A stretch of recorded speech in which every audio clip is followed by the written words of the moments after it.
세상에는 수많은 사람들이 있습니다.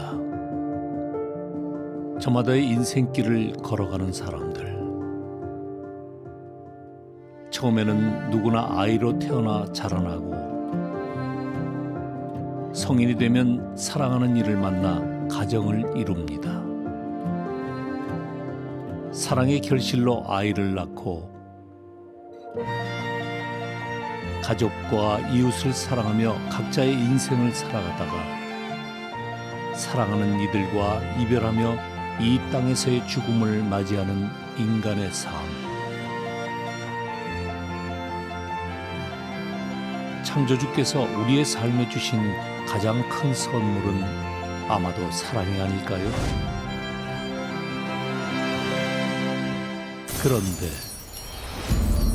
여기 또 다른 사랑이란 이름으로 낯설게 다가오는 이들이 있습니다. 동성애 상대에게 성적, 감정적 이끌림을 느끼는 동성애자들.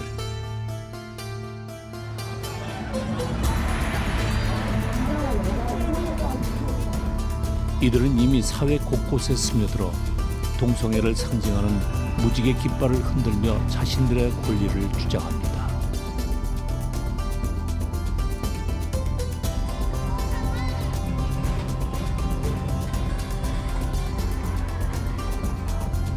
인간의 성은 어쩌다가 투쟁의 이유가 되어버린 것일까요?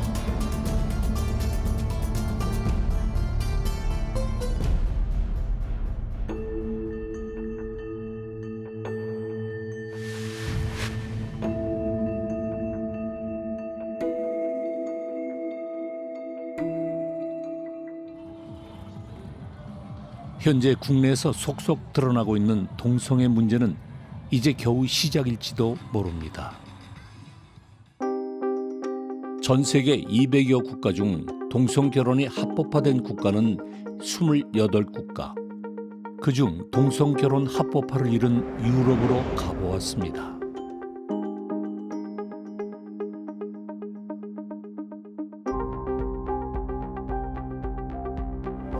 살아있는 기독교 문화유산을 거리마다 고스란히 간직하고 있는 이곳은 독일입니다. 그러나 동성애가 죄라는 성경의 진리는 유럽에서 이미 잊혀진 지 오래죠. 이 모든 것이 치밀하게 계획된 글로벌 성혁명의 결과라고 말하는 사람이 있습니다. 그녀는 바로 글로벌 성혁명의 저자 가브리엘 쿠비입니다.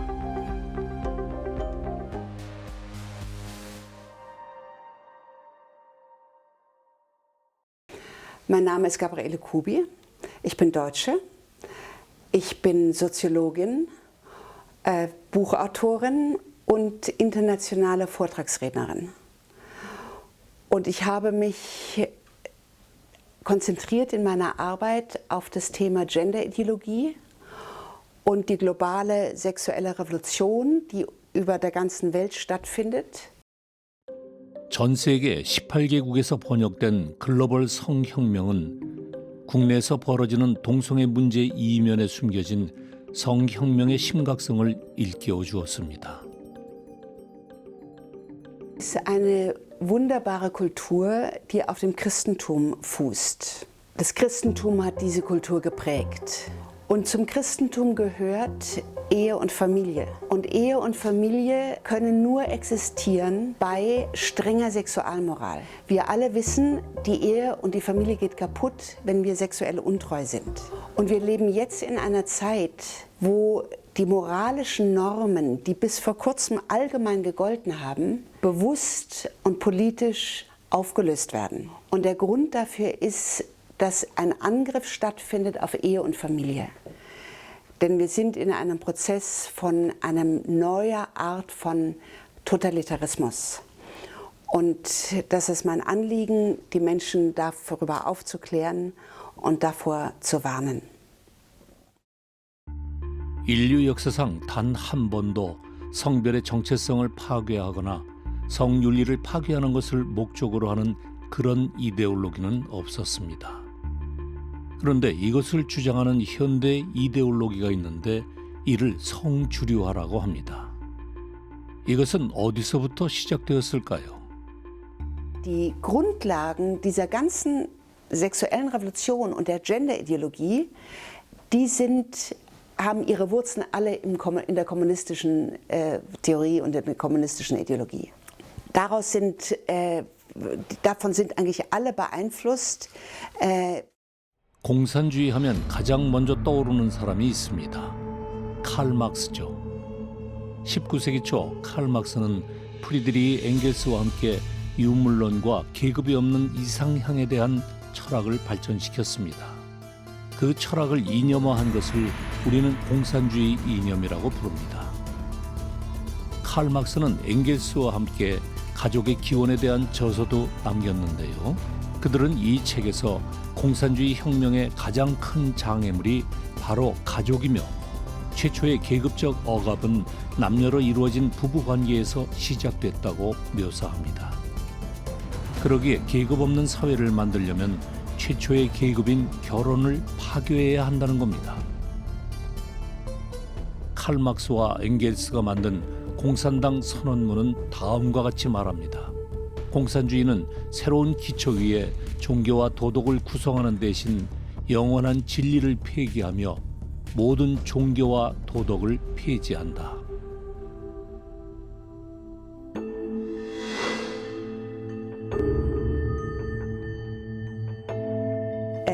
Ja, dann kam die russische Revolution 1917 in Russland und da gibt es eine Frau, die sehr einflussreich war, das war Alexandra Kollontai.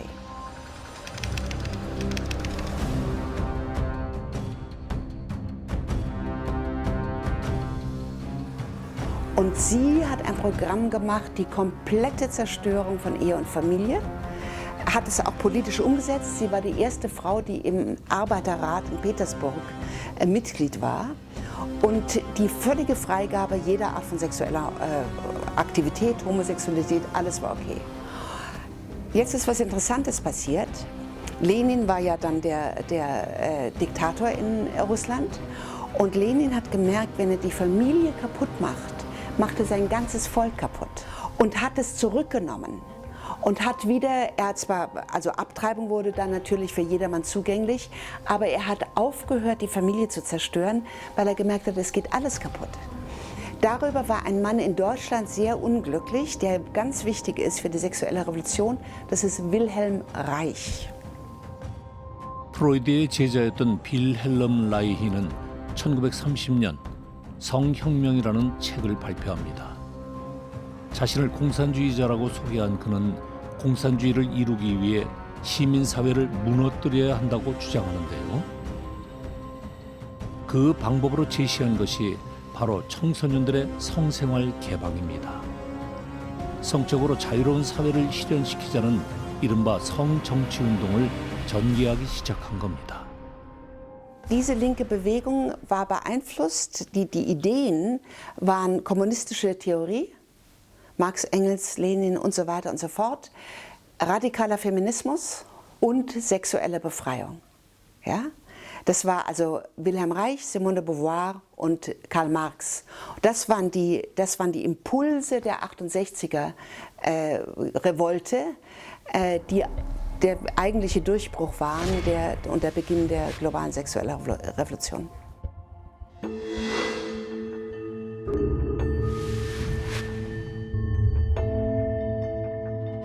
그리고 60년대 프랑스를 지배하고 있는 그러한 포스터 구조주의라고 하는 전통적인 사회를 부정하는 사회 해체 운동 이런 것이 강하게 지배했고 거기는 미셸 푸코라든가 자크 데리다라든가 이제 이러한 구조주의 사상가 포스트 모든 사상가들이 거기에 있었고 모든 전통적인 권위 자체를 부정해 버리는 그런 것 가운데서 바로 68 혁명이라는 학생 세력이 득세를 했고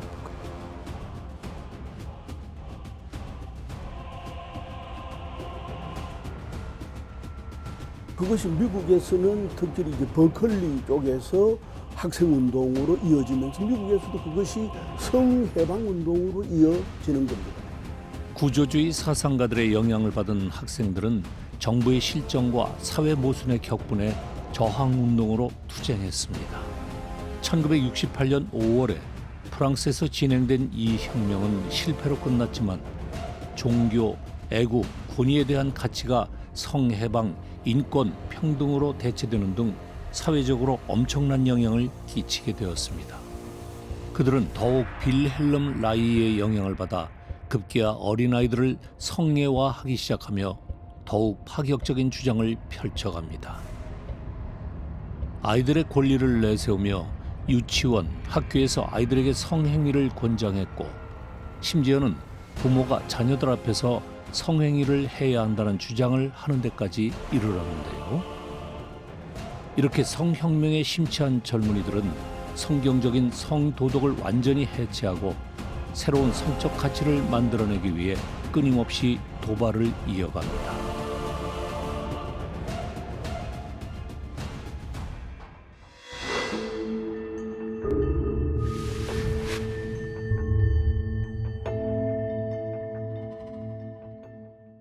또 가브리엘 쿠비는 성 정체성과 지구상의 전통 문화 전체를 공격하고 뒤흔드는 시도를 하는 사람이 있다고 말합니다. 이 사람은 누구일까요? Und Judith Butler ist eine amerikanische Philosophieprofessorin. Sie ist die Vorläuferin von 1990 ein wichtiges Buch geschrieben hat. Dieses Buch heißt Gender Trouble. Das heißt, sie sagt bereits im Titel, was sie will, die Subversion die Zerstörung der Identität des Menschen. Sagt sie, die Gendertheorie, das biologische Geschlecht ist irrelevant. Wir entscheiden, was wir sein wollen. Und es gibt Gender Fluidity. Es gibt nicht die Polarität Mann-Frau, was eigentlich jeder Mensch weiß, sondern das ist fließend. Es gibt Zwischenformen. Man würde das für einfach verrückt halten, aber wir werden sehen, es hat jetzt dazu geführt, dass wir inzwischen in Deutschland gesetzlich von einem dritten Geschlecht sprechen. Ich komme noch drauf. 주디스 버틀러가 책에서 언급한 대로 독일에서는 법적인 성 개념이 바뀌어 현재 남성과 여성 사이에 세 번째 성이 존재하게 되었습니다. 독일의 저명한 신학자이자 선교학자인 피터 바이어하우스는 독일에서 일어난 성혁명에 대해 이렇게 말했습니다. Their point is each person has got to define her or himself to which gender he or she wants to belong. So it's not something God-given, it is something made by humans. That's their idea behind it.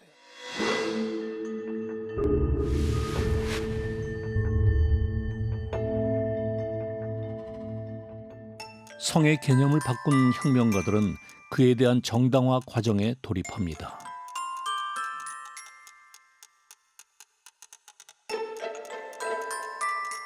언어를 조작하는 치밀한 기술을 통해 사람들이 단어의 뜻을 다르게 이해하도록 만든 것인데요.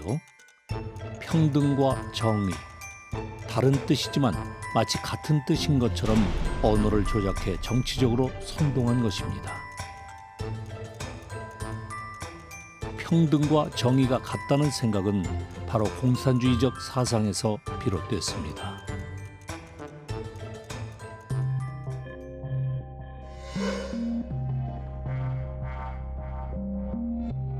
그 유엔의 보편 인권선언, 그건 참 오늘도 우리가 받아들이는 것이고 기독교적인 전통에 의하여서 사실 이루어진 거거든. 그런 의미에서 참 좋았는데 동성애자들, 사상적으로 리버럴한 이러한 사람들이 유엔 기구에 자꾸 들어가면서 유엔 기구의 젠더주의자들이 차츰차츰 세력을 잡기 시작한 거예요. 그 다음 성혁명가들은 인권이라는 단어를 내세우며 유엔에서의 활동을 시작했습니다. 이 동성애 인권 운동가들은 사회적으로 합의가 되면 무엇이든지 인권이 될 수 있다라는 인권 개념을 주장을 하고 있습니다. 동성애는 인권이라고 말할 수가 없는 거예요.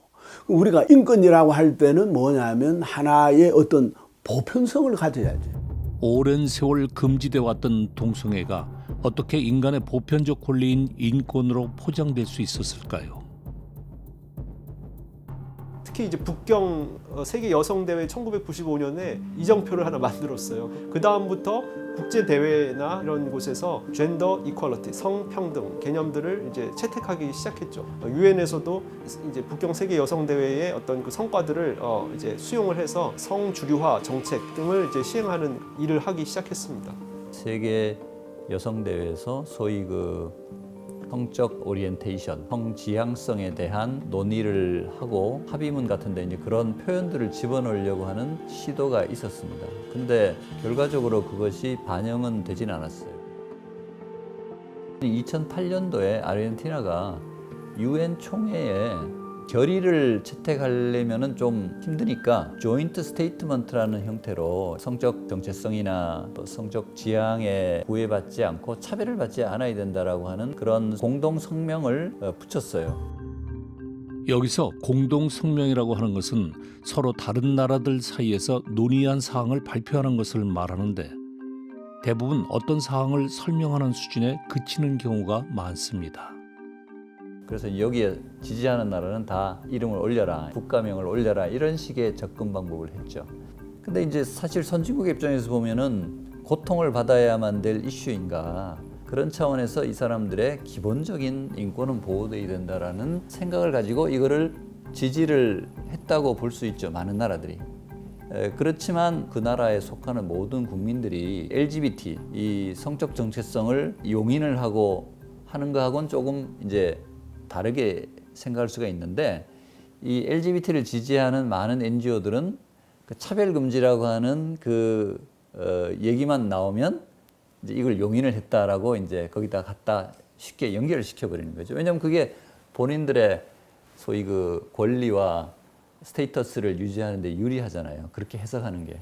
그 성평등이나 양성평등을 하더라도 영어는 젠더 이퀄리티거든요.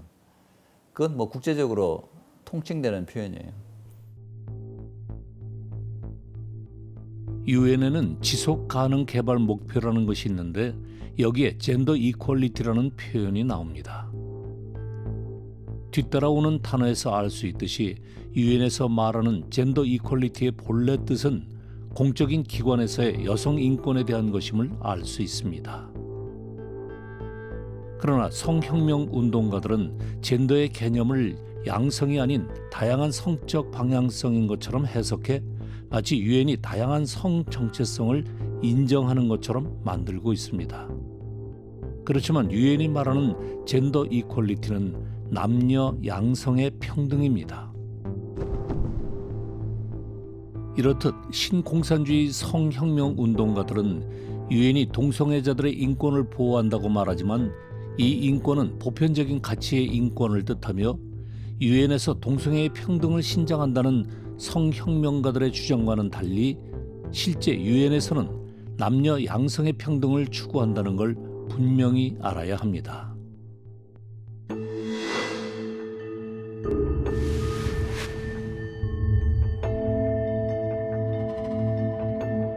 이번에는 성혁명의 성공을 이룬 유럽의 대표적인 나라 영국으로 가보았습니다.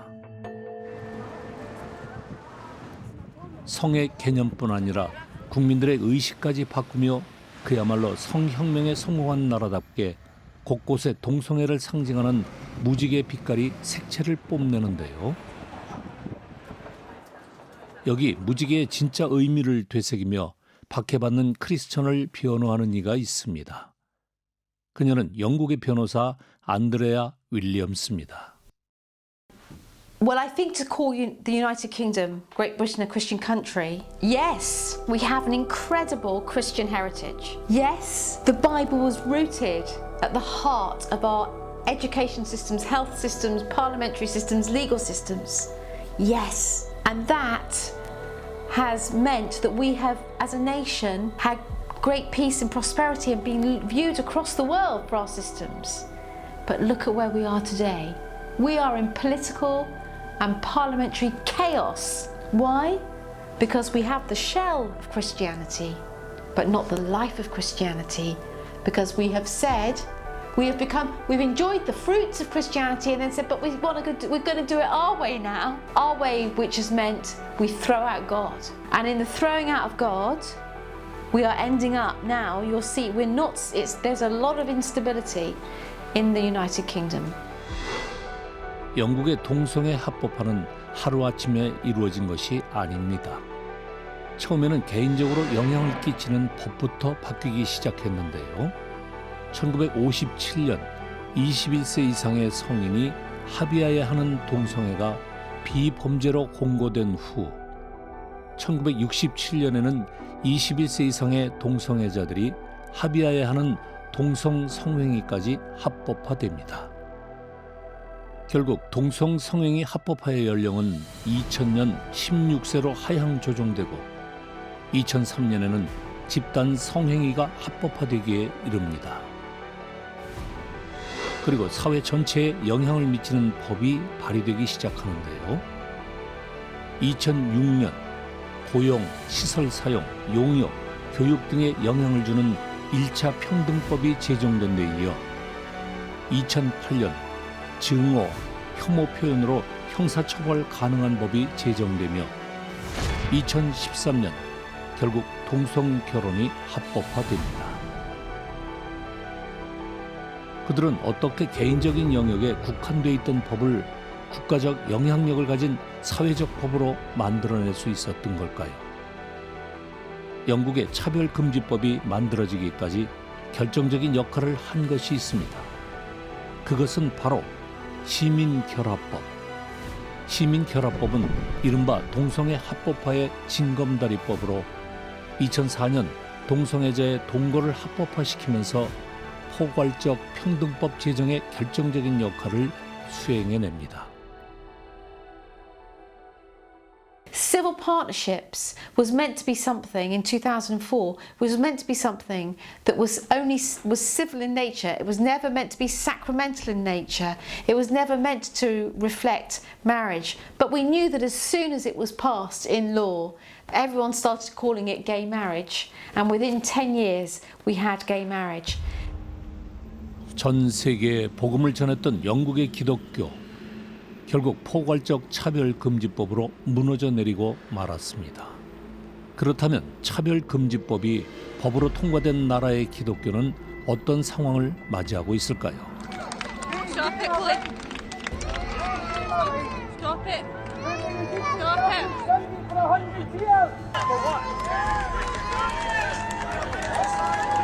This is the kingdom of heaven suffering violence. That's right. All I've done tonight That's is right. tell you the good news of Christ. The same thing that they're trying to do on the other side of the park.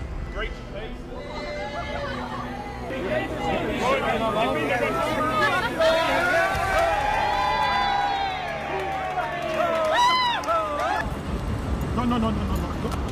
Don't take my Bible away. Don't take my Bible away. Don't take my Bible.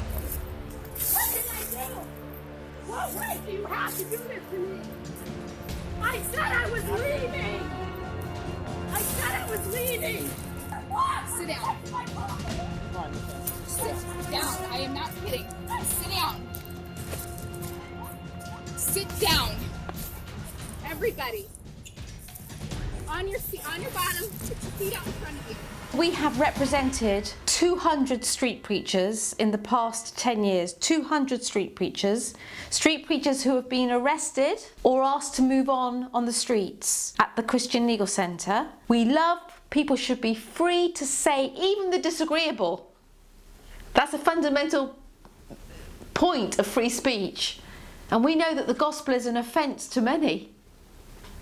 You know what's ironic is that many Christians say to me, why do you defend those street preachers? Really, the way that they are on the streets, they're really... And I'm saying because this is first of all, they come for the street preachers. After the street preachers... 이제 진리를 선포하는 것은 불법이 되어버렸습니다. Und dieser Angriff ist global. Der findet auf der ganzen Welt statt. Und ein Land nach dem anderen wird von den politischen Aktivisten, ist das Zielland, was umgedreht werden soll. Jetzt ist auch Korea dran. Und letztlich ist das Ziel die Zerstörung der Familie.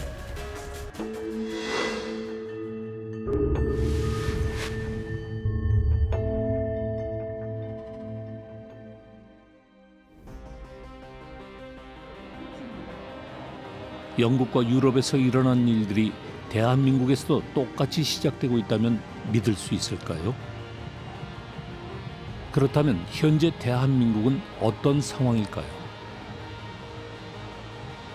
우리나라에는 이미 개별적인 차별금지법이 존재하고 있습니다. 예를 들어서 장애인차별금지법, 남녀고용평등법, 고령자고용법, 기간제 근로자보호법 등과 같은 개별적 차별금지법이 이미 존재를 하고 있다는 것이죠. 우리나라에서는 건국 이래로 법적으로 동성애를 금지하거나 형사 처벌을 한 적이 없습니다. 그렇기 때문에 동성애를 이유로 하는 차별이 존재하지 않는데요. 그럼에도 불구하고 이 차별금지법을 제정해야 한다는 주장이 계속적으로 제기가 되고 있는데요. 여기서 말하는 차별금지법은 포괄적인 차별금지법의 입법을 해야 한다는 그러한 의미입니다. 대한민국에 포괄적 차별금지법이 제정된다면 어떤 일이 일어날까요? 지난 몇 년간에 국회에서 수차례 발의가 되어온 이 차별금지법 안을 보면 이 동성애를 의미하는 성적 지향이 차별금지 사유로 포함이 되어 있었습니다. 적극적인 보호, 제도적 보장의 의미를 담고 있습니다.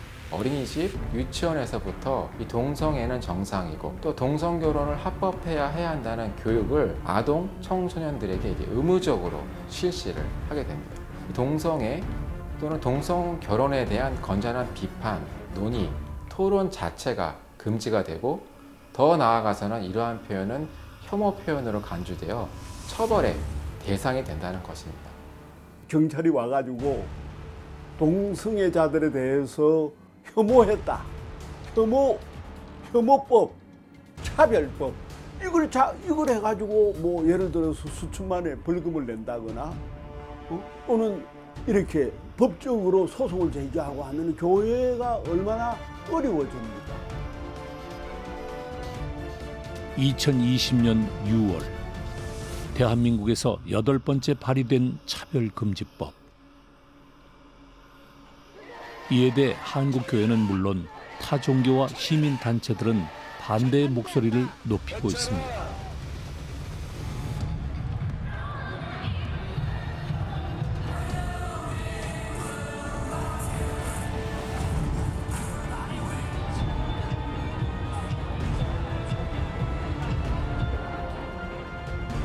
전 세계를 뒤흔들며 대한민국을 위협하고 있는 성혁명. 이로부터 기독교적 가치를 지켜낼 수 있는 방법은 무엇일까요? 미국의 이 기독 변호사들이 주축이 되어 설립한 이 법률 운동 단체가 바로 CCLO입니다. 시민들에 대한 법률 교육에 이르기까지 이 법률 부분에서 다양한 방법을 통해서 이 기독교적 가치관을 수호하는 활동을 전개해오고 있습니다. 그러나 우리나라도 이제 이런 동성애 인권 운동이 아주 활발하게 이루어지고 있고 또한 기획 소송이 급증하고 있고요. 또 관련 입법도 아주 매우 많이 이루어진 상황이 있기 때문에 이러한 시제적 요청을 고려를 한다면 우리나라에서도 이 CCLO의 설립, 확장이 아주 매우 시급한 상황에 있다라고 말씀드릴 수 있겠습니다. 같이 연대해서 같이 대처하는 일이 필요하고 언론에서는 또 언론으로서 해야 될 역할을 이 부분에서 일정 부분을 감당하면서 법적인 문제에 대해서는 법 쪽의 전문 우리 기독교 인사들이 그다음에 보건 부분에서는 보건 쪽에서 부분들이 서로 각자가 하나님 앞에서 은사를 받고 달란트가 있는 사람들이 서로 협력하는 일을 했으면 좋겠습니다. This is where the gospel is under attack in the Western world, in Britain, and it comes under attack by saying under the equalities and human rights agenda, which is actually very unequal and very anti-human rights. And so I think the thing that you've got to do in Korea is understand, train the church leaders have to wake up, we have to stand up and speak up and speak into the public space. stand your ground, verteidige das, wo du Einfluss hast und sei du da die Person, die eintritt für christliche Werte. Das müssen wir verteidigen. Korea ist jetzt noch nicht so weit fortgeschritten wie Europa. Das heißt, in Korea ist noch mehr möglich. Wenn jetzt in Korea die Christen aufwachen und diesen Kampf kämpfen, können sie noch was verhindern. Aber es heißt Einsatz, ja, und ich kann nur hoffen, dass die Vertreter der Kirchen, die Hirten, die große Verantwortung haben, dass sie ihre Verantwortung wahrnehmen und ihre Herde, ihre Gemeinde aufklären, ausrüsten und aufrüsten, diesen Kampf tatsächlich zu führen, weil wir treu sind dem biblischen Wort und Jesus Christus.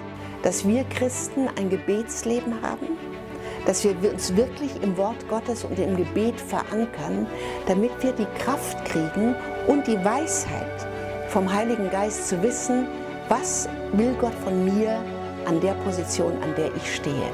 Es kann sehr dunkel werden und ich glaube, es wird dunkler werden, als es jetzt ist.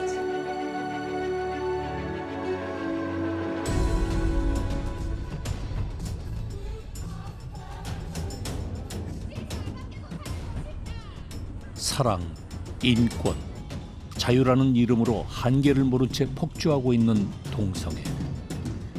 이는 단순한 우연이 아닌 성혁명의 전 세계적인 전략이었습니다. 우리 사회의 근간이 되는 가정을 무너뜨리고 앞으로의 미래가 될 다음 세대를 위협하는 성혁명.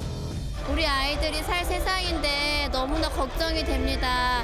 올바른 가정을 지켜주고 우리 아이들이 살아갈 세상을 생각하니 이 자리에 안 나올 수가 없었습니다. 사실 부모의 한 사람으로서 저희 자녀가 바른 결혼관이나 바른 윤리의식을 가지고 자라나줬으면 좋겠습니다. 이 아이들이 저런 걸 보면서 과연 무엇을 배울 것인지 정말 이 세상과 이 시대가 너무 걱정되고 동성애는 하나님이 남자 여자랑 결혼하라고 했는데 여자 결혼하고 남자 결혼하니까 이상하다고 생각해요. 이 치열한 영적 전쟁에서 패하지 않기 위해 우리는 반드시 이 시대의 표적을 분별해야 할 것입니다.